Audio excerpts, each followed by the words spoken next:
Greetings, and more greetings to you, good people. My name is DJ Holly, and welcome to 2.5 Creative Studios. Chitubu che content, chitubu chisingapu, chitubu chinonwa nemunhu wese, chitubu chakavhenekwa chikaongororwa nana mazvikokota kunzi aiwaka chitubu ichi chine content iri healthy, content iri clean, content yakachena yakakodzera kunge chikonsumwa nemunhu akaita kunge iwewe. Ndosaka uri panapa muzuva ranhasi. So if it's your first time here, tsvanya subscribe button and the notification bell so that you don't miss out on any exciting content uploaded. Asi kana wanga wagara uri mugari wepanapa, ndangokutenda nekuda sei nekurumidza kubhadhara rendi. Thank you very much for supporting 2.5 Creative Studios. Right, upenyu waoma muZimbabwe. Vanhu vari kubuda vachienda kunyika yeSouth Africa. Vamwe vacho vari kutojamba mabhodha. Vamwe vacho vari kupinda nemunzira nemunzvimbo dzinotyisa dzakaoma. Mavideos makamaona aisekileta vanhu vachiyambuka vane tuvana tudiki vari mumabhoti, zvinhu zvacho zvakaoma. But vasvika kuSouth Africa, mabasa acho ari kuwanikwa here? Mabasa acho haasi kuwanika. Zvinhu zvakaoma futi kunzvimbo yeSouth Africa. Zviri nani pane kumba zvako, but zvakaita sei zvakaoma. Panapa ndine audio yandasangana naro remukadzi achitaura kuti murume wangu anonditarisira kuti ndiuye nemari kumba, nekuti pandinobuda mumba ndinenge ndichiti ndiri kuenda kupeace job. Ndo mararamiro ari kuitwa kunyika yeSouth Africa iyi. Saka kana une mukadzi ari kuita zvemapeace job, kana une mukadzi ari kubuda achienda for mapeace job achiuya nemari, unofanira kumbomutera kumapeace job ikoko omonyatsoona kuti mapeace job eshuwa here, zviri kufamba sei, zvakamira sei. Right, ndisati ndapinda muaudio iyi ndangoya nayo panapa kuti ndikuratidze kuti we are here. Tasvika patasvika apa, zvinhu zviri kuitwa nevanhu izvi inyaya yenzara. People, they need money to survive. Dai zvinhu zvazvo zvakanaka kumusha kwedu, zvakanaka kumba kwedu, tingadai titoripo zvinhu zviita sei zvichitoendeka handitika. But anyway, ndisandapinda munyaya yangu zvizere ndikuti kana une business raunaro rauda kushambadzirwa, ndibate, namba dzangu ndo dziri kubuda pasi apo. Kana une nyaya yaunayo yauda kuti ndifambire, ndibate futi pasame number ipapo handitika. Right, panapa ndine kambani inonzi Qalisa, anzi ngazvitange zvakutotanga ya Qalisa Consulting handitika. Ava vanhu ava kana uchida kuita bhizimusi uri munyika yeSouth Africa, ndo vanhu vacho vekuti unobata kubva kumalogo, company registration, mawebsite, zvese zvaungangofungire. Any help yauri kuda muri kuzviona zvakanyorwa pascreen apo. Bata namba idzodzo dziri pascreen, wotaura kuti ndabva nekuna DJ Holly, vari kutaura kuti imimi ndimi vanhu vacho vari kuita zvinhu. Hanzi from 550 wakutotanga kubatsirwa, zvinhu zvako zvakutoenda kumberi, zvinongoenderana neservice yaunenge uchida handitika. Aiwa, ndichazomubata mukomana wacho ndoya naye panapa, ndoita sei ndokuratidzai kuti basa rake ari kuzvifambisa sei uyezve zvakaita sei zvakamira sei. Right, rega ndipinde muaudio itinzwe kuti zvakamira sei. Ndakabloga namba yenyu ndichiona kuti maakuramba muchingosenda mamessages, murume wangu anga akuuya. Saka imimi muri kuti kudii?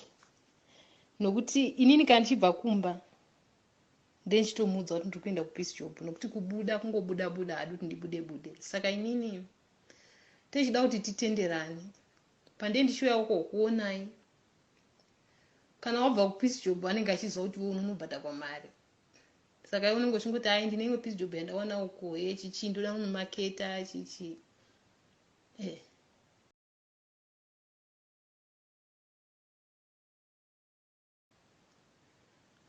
Saka ndo mamiriro akaita nyaya yacho. Saka zviri kwamuri tofanira kuti titenderane pane zvese. Kana ndichiuya kwamuri ndobva kumba kwangu chindoenda kupeace job. Saka imimi mufanira ndipawo mari inoratidza kuti munhu anga ari kupi, abuda akaenda kupeace job akanoita basa akadzoka. Nokuti kuti ndingobuda ndisina kwandiri kuenda, murume wangu abvumi. Saka ndotobuda ndichitoti ndiri kuenda kupeace job. kana ndadzoka muratidza kuti hai mari yandabhadhagwa iyi ichi zvotovharana zvakadaro, tichingobananawo tichienda takadaro. Imimi handi mune mukadzi wenyu, saka ipapa munofanira kuti mundiudze kuti munobvumirana nazvo here. Kana ndazouya kwamuri pane mari yamunofanira kuti mundipe kuitira kuti murume wangu asazoona kuti ndabuda ndichienda right. Hanzi munofanira kutaura, tofanira kuti tikurukure, tionesane kuti bo here panyaya yegau kana ndazouya ikoko, nekuti ndofanirwa kuziva kuti ndichawana mari. Uyezve pandodzoka kumba murume wangu anofanira kuziva kuti ndiri kubva kupeace job, ndofanira kumuratidza mari yandinenge ndawana. Right. Comment section semugariro inenge ichitukirira vachitaura zvinhu zvekupenga, zvinhu zvisiko, zvimwe zvine musoro, zvinongosiyana siyana, mixed emotions. But ini ndoda kutaura panapa kuti ukazoona munhu wechikadzi asvika paextend iyoyo, kureva kuti zvinhu zvisina kumira zvakanaka, zvinhu zvakaoma mukati medzimba umo, mukati memusha, zvinhu zvinenge zvamuomera kusvika paextend yekudaro. Tinogona kujaja zvedu, tinogona kuita sei, but we are here simply because of ZANU PF.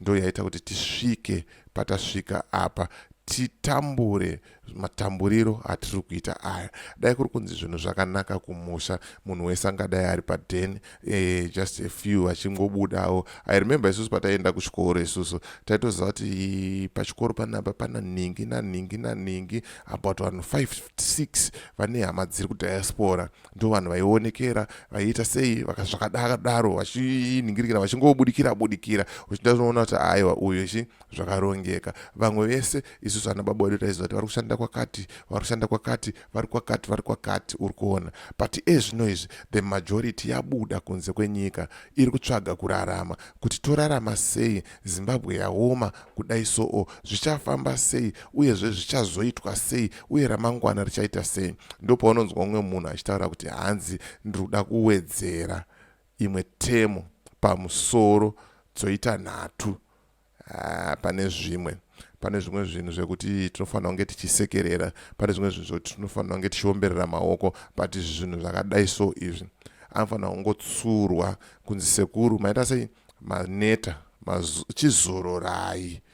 chizororai kule muchirima, ingwani muri kurima wani, maideas ekurima munawo, ende munda munawo. Hatitaure zvedu kuti makawana kupe munda wacho, tongosiya zvakadaro, but tutaura kuti munda uripo munawo, chimboitai zvekurima kule. Toita sei, tofambira mberi, tosiyirawo vechidiki voenda mberi nenyika iyi. Nyika yoenda sei, yobudirira. Ndo nyaya yacho akomana, zvinhu zviri kurwadza, zvinhu zvakaoma. Ukaona mukadzi wemunhu asvika pakutengesa dzini, mawana togona kutukirira zvedu kuti loose morals machika, but at the end of the day anenge achida kuzodyawo. Saka akasatodaro anogona kutofa nenzara. Zvakaoma. Ndo video ranga ndichifamba naro, ndo nyaya yanga ndinayo zvamanje. As for me, DJ Holly and the rest of the crew behind the scenes, tukuti bye for now, ngatisangane muvideo rinotevera.